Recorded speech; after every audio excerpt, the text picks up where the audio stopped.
Well, hello and welcome to Portland, Maine. We're in town for the day. Gonna do a little exploring while we're here. And this is going to be the chosen method of exploration. It was 1866. The city has grown up. It's rebuilt again. We've got almost 30,000 people living here in 1866. The fateful date, you might remember it because it was the 4th of July. A hot, dry summer, and on that windy 4th of July, on the same street we're on right now, but the opposite end, right around dinner time, two boys were playing around dinner time. What do you think the boys were playing with? Firecracker, yes, and you know what happened, right? Caught a warehouse on fire, just one, but it spread, destroying almost all the buildings along the waterfront. That, my friends, was just a fraction of the fire. So I am going to talk about the fourth fire pretty often while we're on tour. Diner is down Custom House Wharf. Andy's Seafood on the right. Gilbert's Chowder House on the right. Boone's Family Restaurant on the right. At the end of the tour, I will talk some more about restaurants and dining. Here and there, if I can, I'll point some of them out to you. Now, we've also got quite an active art community in Portland, so I'll show you a few murals. The first one is on the right, on the side of Rira's Irish Pub. Shows a typical working wharf from the 1800s, the Victorian era. In the foreground, the gazebo, the horse and buggies, ladies with parasols. You can go ahead and get your black and white photo, and in a minute I'll show you the real deal in living color. Portland, a couple years ago, had more craft breweries per capita than any other city in the nation. The state of Maine has more craft brew pubs per capita than any other state in the nation, except for one. Vermont has the title, #1 title. Anyone remember learning about the poet Henry Wadsworth Longfellow back in your school days? He was a famous man, and he was born right here in little old Portland, Maine. His birth home was on this corner on the left. No, he wasn't born in the Residence Inn. It wasn't there in 1807 when he was born, but his birth home was there until the 1950s. I'll talk some more about Longfellow in a little while. Of course, the wealthy folks lived here. The merchants, the industrialists, the ship owners. They aren't single family anymore. Today, they've all been converted into apartments and condominiums. And I'll show you the view they have in a second. Briefly, I want to point out this drab tan building on the right. It is kind of drab, right? Well, guess what? It has the distinction of being one of Maine's skyscrapers. At 14 stories, it's the third tallest building in the entire state of Maine. Those sarcastic chuckles. How about a real wow for the view? How's that? Does that look familiar? That's the mural I showed you. Yeah, this is Fort Allen Park. You've got the gazebo. The fort that's out in the harbor, Fort Gorges, Gorges, Gorges, not gorgeous. It was commissioned by Jefferson Davis when he was Secretary of War. Again, if you remember your American history, Jeff Davis was president of the Confederacy. So that fort was commissioned before the Civil War. All right. So prior to 1820, Maine wasn't a state. We were a territory, part of Massachusetts. Maine didn't become a state until 1820 as part of the Missouri Compromise. Maine admitted to the Union as a free state. Missouri admitted to the Union as a slave state. At the top of the hill, I'm going to pull over the trolley and put it in park. I have two important things to talk about, okay? You folks on the left, we're going to talk about that building second, so you'll have plenty of time for pictures. The thing on the right is equally important, just not as spectacular to look at. Feel free to stand up if you can't see it. Way down here where I'm pointing on the right, in the grass next to the sidewalk, there's a granite marker with 2 bronze plaques on the top of it. The reason it's important to see, when you're walking around, you're sure to see others. There's 16 of them around the city. They mark a business, a homeowner, some kind of involvement in the Underground Railroad. Say you're a ship owner back in the 1800s, okay? You send your vessel down to the West Indies or wherever it's going. You know the owner? He doesn't go out to sea. Are you kidding me? It's kind of a dangerous job, don't you think, for the ship captain? The owner stays right here in Portland, safe and sound, but he has no idea when his vessel might return. No radios, no phones back in those days. So here's how the observatory works. You know, from the top of this one on a clear day, even today, the keeper can see up to 26 miles out to the harbor. Each trading vessel has its own distinct flag. Now, when the keeper sees that ship come into the harbor, he'll raise the identical flag from the roof of the observatory. The owner sees his flag flying, so now he knows his ship's coming in. He's got time to get down to the harbor, rent a wharf, get some longshoremen down there. As soon as the ship sets anchor, they're ready to offload cargo. So then the keeper will send up a second flag. This one is intended for the ship captain out in the harbor, and it lets the captain know which wharf to anchor at. The oldest cemetery in the city. This is the Eastern Cemetery. You guys on the left, can you see the marker on the sidewalk right there with the bronze plaque? Yeah. So this is one of the stops on the Underground Railroad. That marker lists all the abolitionists who are buried there. The Eastern Cemetery is what acted as a fire break. That fire swept through the city, destroying every building in its path. Early in the morning on the 5th of July, it simply reached the Eastern Cemetery and a few other vacant lots, and it ran out of fuel. So that's why we still have the observatory up on Munjoy Hill. Check out this big old barn on the left. It is a beauty, isn't it? Any idea when this barn might have been built? This fire barn?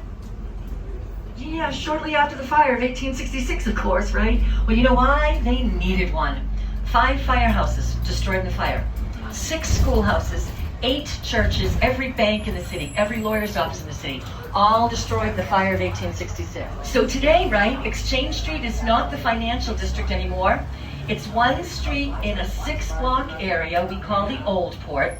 And if you haven't been up to the Old Port yet, you definitely want to take a stroll, because the Old Port is really a lovely collection of shops, restaurants, cafes, pubs, mostly local business. This is a great example of what all 6 blocks in the Old Port are like, because just look at the variety on this one street. Left and right, cotton goods, leather goods, paper goods, toy store, bookstore, clothing, jewelry. You can go to the bank, you can get an ice cream, you can get a haircut, a cocktail, you can get a sandwich, you can get a massage, you can get a tattoo. This is just one street, guys, in a 6-block area. Take a look. See any billboards? You're not going to either. You know why? Billboards are illegal in the entire state of Maine. Isn't that cool? Billboards illegal. Cannabis is legal, but not billboards. The building was deemed unsafe, unrepairable. They had to tear it down and start all over again. This is our memorial for the Civil War. Do you know Maine had more volunteer soldiers per capita in the Civil War than any other state in the Union? Very patriotic. This is the oldest house on the peninsula, guys. It's a brick house, survived the fire of 1866 as well. This is the Wadsworth Longfellow house. 3 generations lived here. Henry lived here as a child with his siblings, his parents, and both sets of grandparents. Now his sister Anne lived there her entire life. She died in 1901.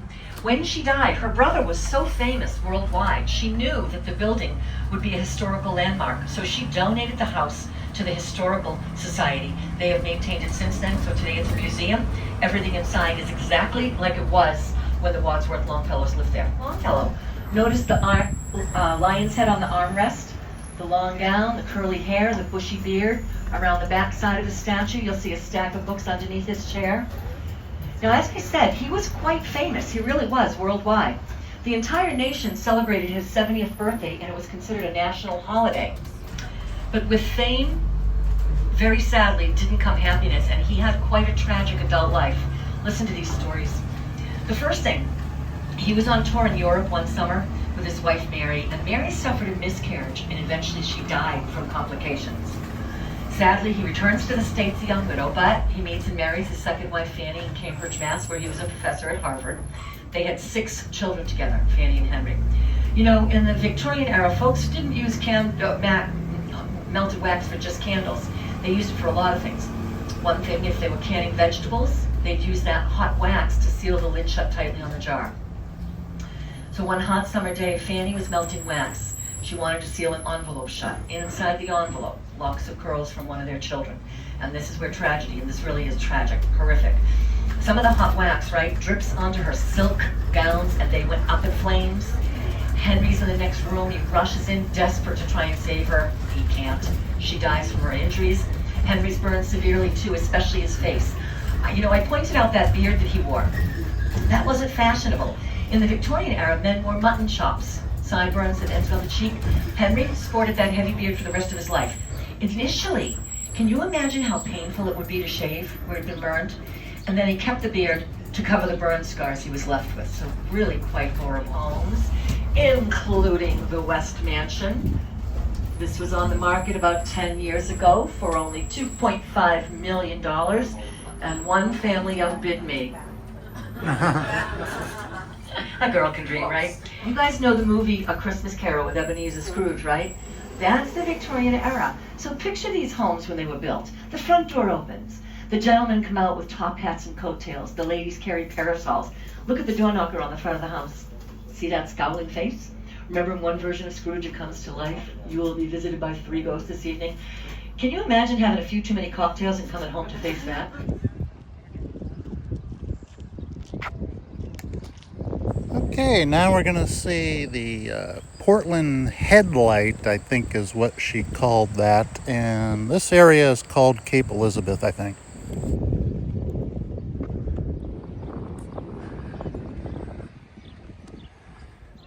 It was George Washington who ordered that this be built. There's also a fort here, Fort Williams. It was finished in 1791.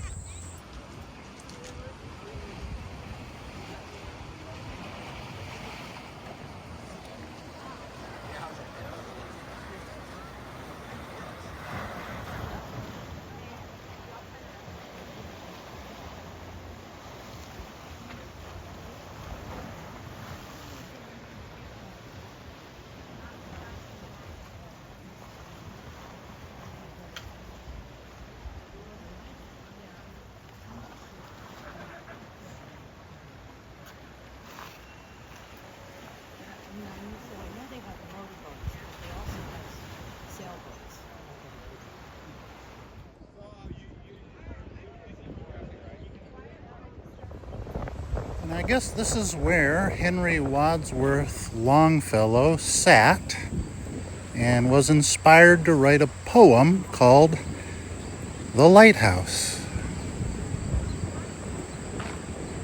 He was friends with the keepers.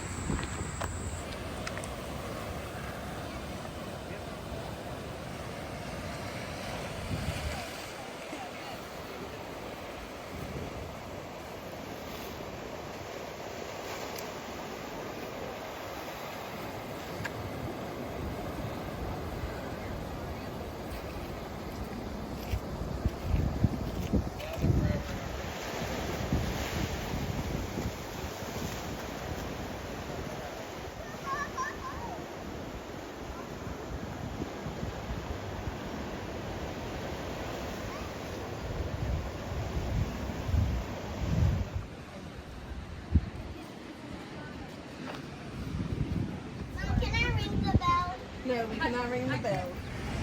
Well, that was a great way to spend a day. Kind of a spontaneous thing we did. Great trolley tour. The guide was amazing, did a great job. Fun time today. We'll see you next time. Bye-bye.